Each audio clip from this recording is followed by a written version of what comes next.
Kelanchal times, हर खबर पर हमारी नजर।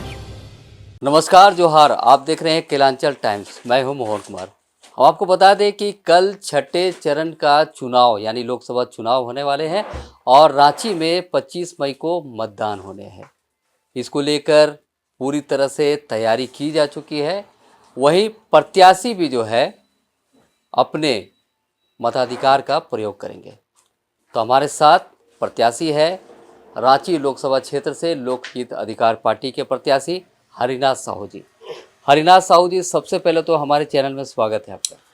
आपको भी सर बहुत बहुत धन्यवाद कि आपने अपनी व्यस्तता के बावजूद भी हमारी लोकतंत्र की लड़ाई को सार्वजनिक करने के लिए हमारे पास आए हैं।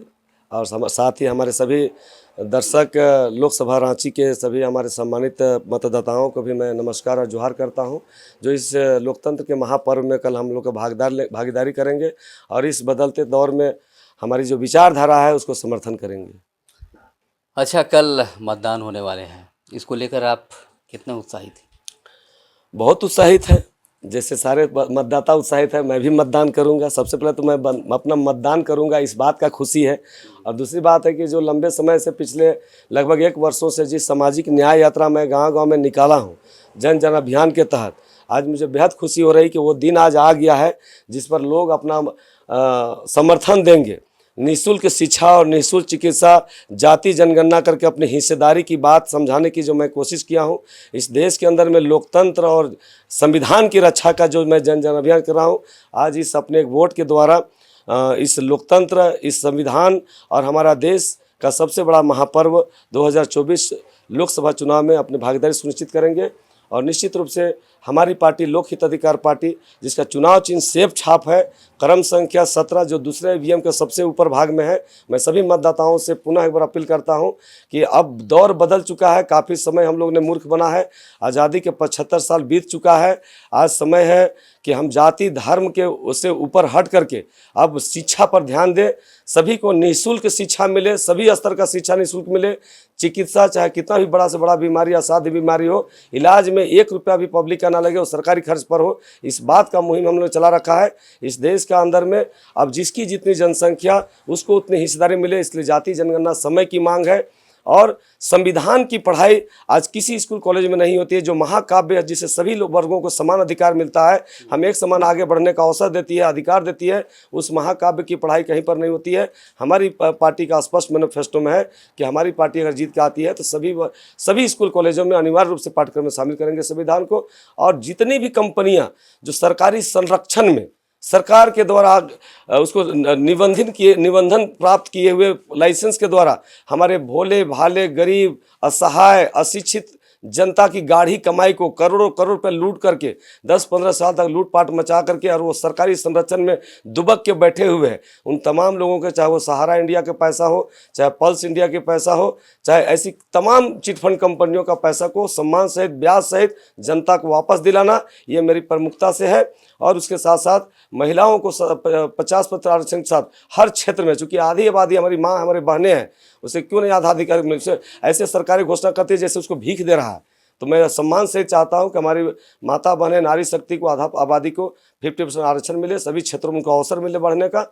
और इसके साथ साथ किसानों को मुफ्त में बिजली और पानी की सुविधा हो, और हर नौजवान को रोजगार उपलब्ध हो। और जब तक ये चीज़ नहीं होगा तब तक हम सही अर्थों में देश को विश्व गुरु और समृद्ध भारत की परिकल्पना नहीं कर सकते हैं। आज हमारा 90-95% आबादी आज गरीबी का, अशिक्षा का दंश झेल रहा है, महंगाई का बोझ के तले दबे जा रहा है। लोग पैसा के अभाव में इलाज नहीं करा पा रहे हैं, अपने बच्चों को पैसे के अभाव में अच्छे स्कूल कॉलेज में पढ़ा नहीं पा रहा है। एक तरफ सरकारी विद्यालय सरकार के इशारों पर बंद किया जा रहा है और दूसरी तरफ प्राइवेटेशन को बढ़ावा दे करके सभी प्राइवेट संस्थाओं को लूट की छूट दे रखे हैं। ऐसी अराजकता के माहौल में हम कैसे कह सकते हैं कि हमारा देश विश्व गुरु बनेगा? एक खोखली जुमली बयानबाजी है। अब धर्म के आड़ पर हिंदू मुसलमान मंदिर मस्जिद की राजनीति बंद होनी चाहिए।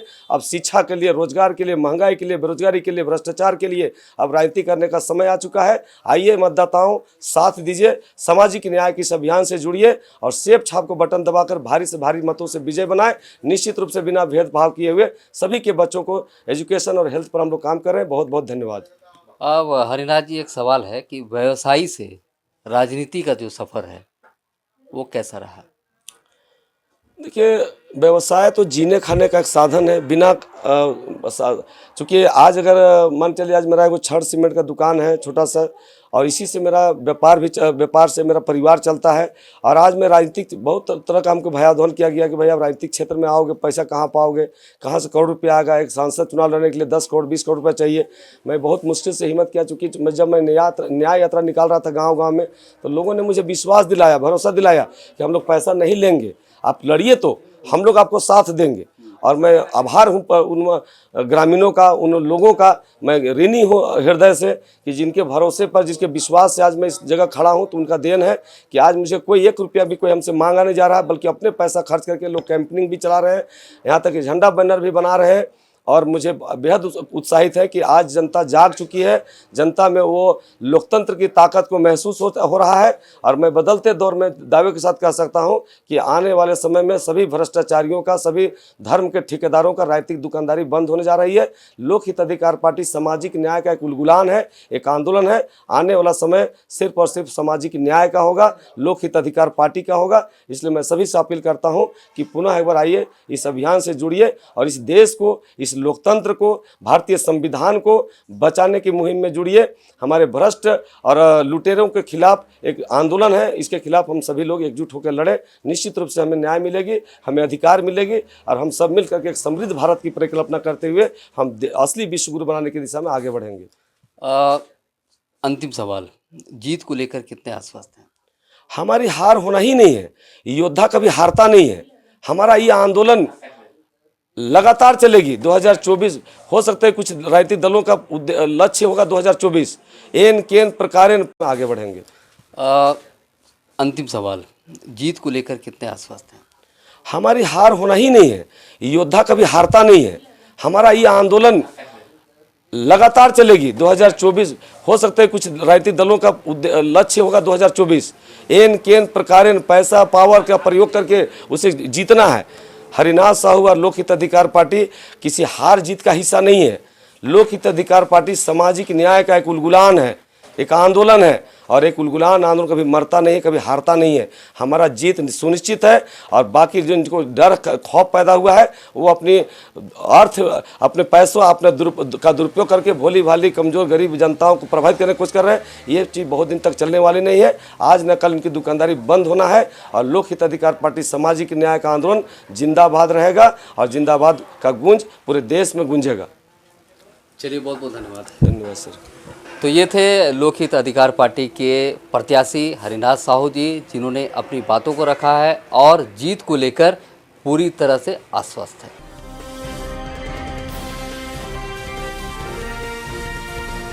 केलांचल टाइम्स, हर खबर पर हमारी नजर।